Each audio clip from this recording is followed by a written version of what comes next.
The Queen of Havoc, the best DPS of this game, Phrolova is finally back, and this video covers all her latest infos with best builds, teams, rotations and more. Without any further ado, let's jump right into it. Starting with her kit, I will only be covering the important parts that you should know. After Phrolova uses her basic attack stage 3 or resonance skill, she enters in reincarnate state where she can use a Forte enhanced basic attack or enhanced resonance skill. Phrolova gains her Forte circuit nodes with her basic attack stage 3, resonance skill and the earlier mentioned Forte enhanced attacks. Based on her attacks, her nodes are changed. String node obtained from basic attacks, wind node obtained from resonance skill and cadenza node obtained from echo skill or intro skill. The string node stagnates the enemy, which is quite helpful. The wind nodes deal slightly less damage, but it provides crowd control, which is crucial in AoE contents.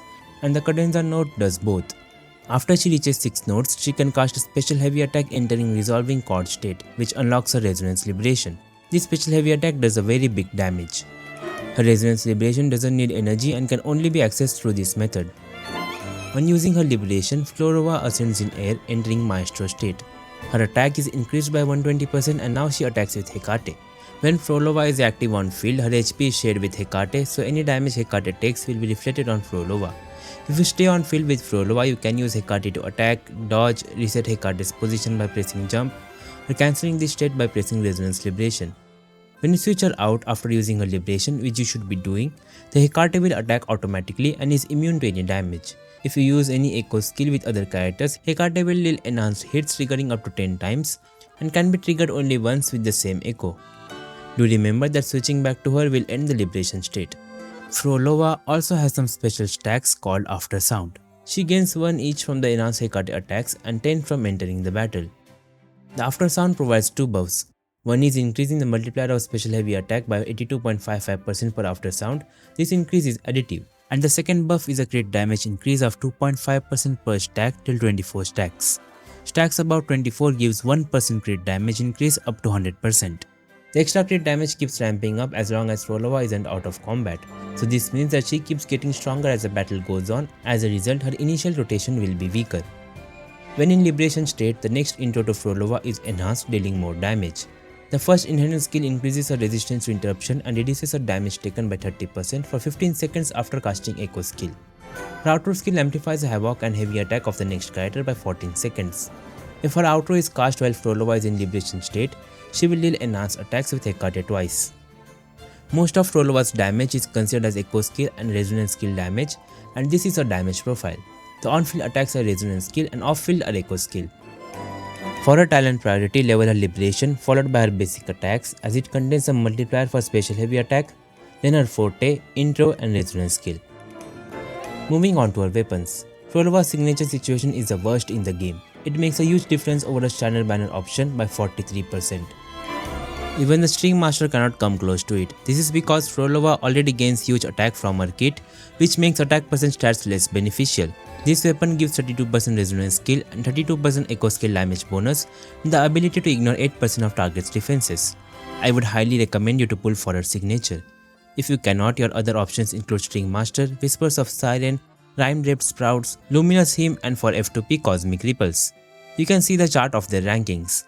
For 4 stars, you can use the BP weapon, Augment, Fusion Accretion or Jinzo Keeper. Moving on to her echoes. The best echo set for Phrolova is the Dream of the Lost, which is a 3-piece effect that gives 20% crit rate and 35% echo skill damage permanently to Phrolova. This is a 3-piece echo set, so for the other 2 slot, either use 2-piece Midnight Veil or Havoc Eclipse giving Havoc damage bonus, which is the best 2-piece effect, or 2-piece Lingering Tunes giving attack or 2-piece Frosty Resolve giving resonance skill damage bonus. All these combinations are very close, so use the one with better stats. The echo skill will be Nightmare Hecate as it gives 12% Havoc and 20% echo skill damage bonus just by equipping it. 5-piece Havoc Eclipse with the Nightmare Crownless is another option, but it is a worse option and not recommended. You can use it as a placeholder till you get the better options. For her echo stats, crit on the 4 cost, double Havoc on the 3 cost. Using a combination with attack percent 3 cost is a worse option as Phrolova already gets a lot of it from her kit, but it is still viable, and attack percent on the 1 cost. For her echo substats, prioritize crit stats followed by attack percent, resonance skill damage and flat attack. Moving on to her teams. As new characters got added, Phrolova has many more team options, making her very versatile. Let's first talk about her hyper carry teams. The best second slot character for Phrolova is Cantarella. Cantarella has a good personal damage, dealing lots of damage on field as well as from off field. A lot of actions in her kit are considered as casting echo skill, which is why she is so good with Phrolova, as she can trigger multiple enhanced Hecate attacks.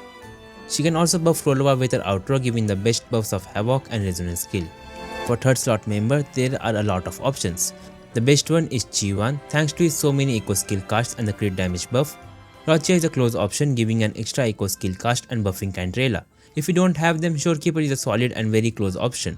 The Anjin at S6 is a great and a very close F2P alternative due to her strong damage, outro buffs and the attack buff from S6. Similarly, Havoc Rover can also be used for his damage, although he doesn't provide any buffs. Varina, as always, is also viable. Now about the new character, Buling. Buling is a sustain support similar to Varina, giving 15% damage amplification from her outro and 25% resonance skill damage from her forte, but she has a longer field time. She is a viable option as the skill damage buff is good for Phrolova, but she will be a worse option than Danjin or Varina unless you have her S6. Her S6 gives another 50% resonance skill damage bonus to the team, which makes her come close to S6 Danjin. But I don't think the difference will be that big, and you are more likely to have S6 Danjin than S6 Buling. I do wish to make a comparison between these F2P alternatives, but sadly I don't have an account with Phrolova with all these characters built. If you have it and are okay to let me log in into your account, then please contact me using Discord. Now moving on, if you don't have Cantarella, that's alright. You can use many other characters for the second slot like QIuyuan, Rochia, Danjin, even Havoc Rover, usually the characters with high damage or multiple echo skill casts. And with the third slot being very flexible, you can use any of the characters that I mentioned earlier like Shorekeeper, QIuyuan, Rochia, Danjin, Buling, etc.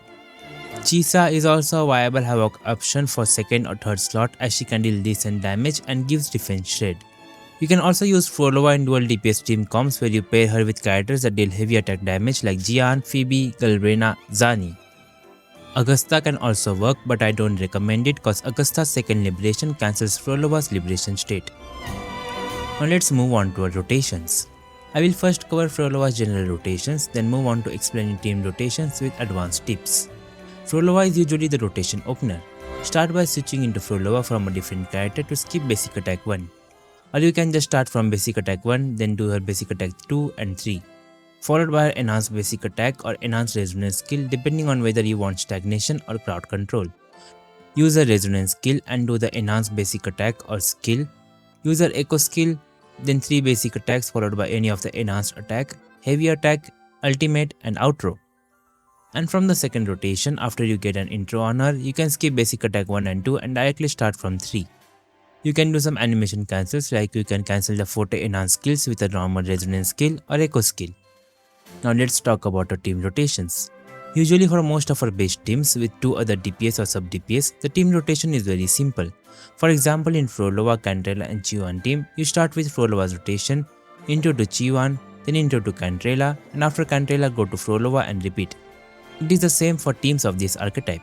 With Shorekeeper in the team as well, I found that the rotation from Phrolova to Shorekeeper to Cantarella gave me a faster clear. This is because even though the initial rotation was a bit weaker, the next rotations of Phrolova will be a lot stronger with Cantarella's outro and Shorekeeper's level 3 liberation.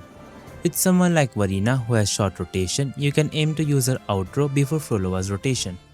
Also, while using her with QIuyuan, it is better to use QIuyuan's liberation right at the beginning of the rotation so that Phrolova can benefit from his crit damage buff. You can do the same with Cantarella, use her liberation at the beginning. This works better when you are using Empyrean Anthem set on her. You can include swap cancels in your Phrolova's rotations. The most notable windows are the Forte enhanced basic attacks or skills and her echo skill. The heavy attack can also be swap cancelled, but you will often end up triggering her outro doing it. It is better to use her outro after her liberation due to her inherent passive. You can make use of swap cancels to fill Shorekeeper's Concerto and do Phrolova's rotation at the same time. Now let's look at some example showcases. その命もらい受けるこの剣を受け沈むのよ水底へ完全に無邪魔よ生命のシンフォニー生と死の狭間にすがって心だけは白馬にあらず。竹林に刃決したそばにいてあげる。く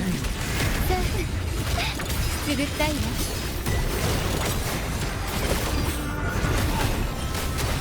受け取りなさい、海のささやきを。